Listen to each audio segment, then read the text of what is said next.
Fire Escape Engineers Inspector summary video. Here we are in Taunton. We have a fire escape here that's pre-existing non-conforming structures. We have two of them side by side. Fire escape here in Massachusetts, the Mass Building Code 1001.3. You must examine, certify, or test. At this time at the examination, we can neither certify nor test this fire escape.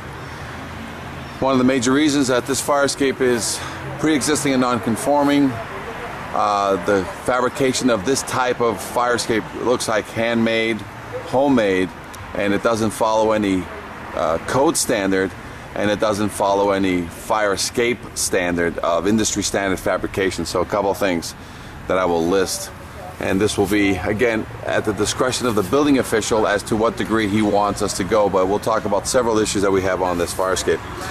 First thing that we're going to talk about is that these wells here are not too deep, but they're 12 to 16 inches deep on either side. You know, if you come down this fire escape and you jump down and you go that way, you're going to run into problems. You're going to trip. You're going to run. A lot of times these are supposed to have some sort of grading or something to keep people from a trip issue. So that's the first question. Number two is look at the grading. The grading is not a standard grading. The spacing on that is just too wide. So somebody's foot, especially children's feet, are going to go through that. The third thing is the railing. The railing is non-conforming. It's just, you know, kind of handmade, and it's like 24 inches tall at most, and it's all welded. But again, just a couple of lines, no mid-rail lines, nothing. So that's non-conforming. The brackets are, you know, being held with like quarter-inch bolts, if that, and they're into the building. They look like, I don't know if there's a plate in there, but there's some connections here. Usually it's going to be 3/4 up there, not 3/8. So we have 3/8 bolts there and 3/8 bolts there. So that needs to be addressed. The new one's got to have a plate on the inside with a through bolt and the plate on the inside. It's at least 5/8 on the through bolts.